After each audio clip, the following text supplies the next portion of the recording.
എൻ്റെ പേര് വിളയൂരി ശിവൻകുട്ടി എന്നാണ്. അദ്ദേഹം നിസാം പനായിക്കുളം, അബ്ദുള്ള അസ്കാരി തിരുവനന്തപുരം. ഒരു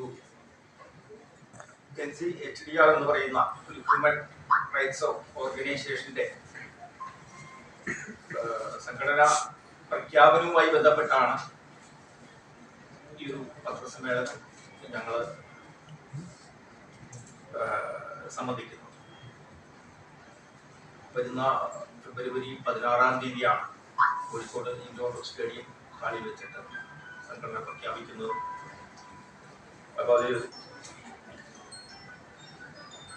ഉദ്ഘാടനം ചെയ്യുന്നത്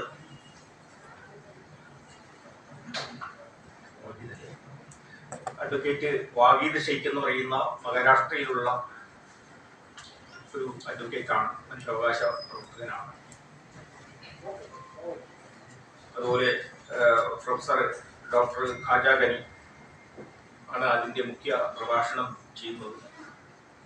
അഫ്സൽ ഹാസ്മി, സാദിഖ് അലി, ഗുരോബാസു, റാസിഖ് റഗി, അതുപോലെ മുഹമ്മദ് മുനീർ ചെന്നൈ, ഇത്തരം ആളുകളെല്ലാം ഇതിൽ സംബന്ധിക്കുന്നുണ്ട്.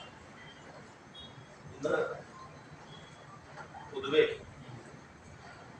മനുഷ്യാവകാശങ്ങൾ എന്ന് പറയുന്ന ഒരു സാധനം തന്നെ അപ്രത്യക്ഷമായിരിക്കും.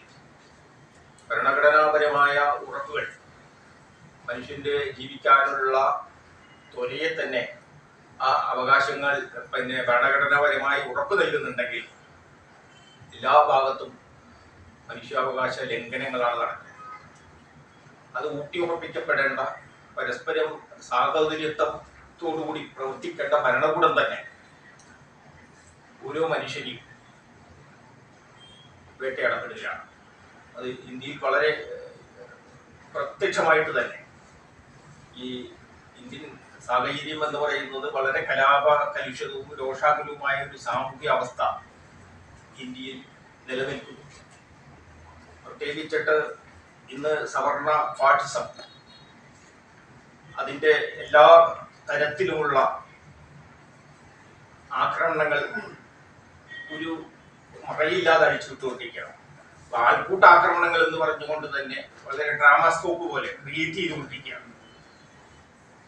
വാസ്തവത്തിൽ ആൾക്കൂട്ട ആക്രമണങ്ങളെല്ലാം അത് സംഘപരിവാർ ഗുണ്ടകൾ തന്നെയാണ്.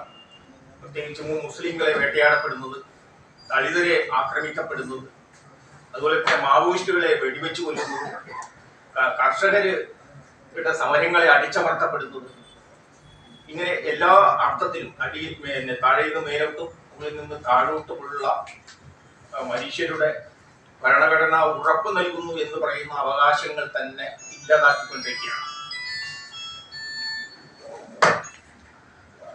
ഈ സന്ദർഭത്തിലാണ് ഇത്തരമൊരു സംഘടന ഞങ്ങള് national confederation for human dignity and rights എന്ന് പറയുന്ന ഒരു സംഘടന മനുഷ്യാവകാശ പ്രവർത്തകരും മനുഷ്യസ്നേഹികളും ചേർന്നുകൊണ്ട് രൂപീകരിക്കുകയും അതിൻ്റെ പ്രഖ്യാപനം കോഴിക്കോട് നടത്താൻ തീരുമാനിച്ചിട്ടുണ്ട്. അത് മാധ്യമ സുഹൃത്തുക്കളെ കൂടെ ക്ഷണിക്കുകയും ഞങ്ങളുടെ ലക്ഷ്യവും ഉദ്ദേശവും നിങ്ങളുമായിട്ട് പങ്കുവയ്ക്കുക എന്നുള്ളതാണ് ഈ പത്രസമ്മേളനം കൊണ്ട് ഞങ്ങൾ അർത്ഥമാക്കുന്നത്. ഇതുമായി ബന്ധപ്പെട്ട് ഞങ്ങളുടെ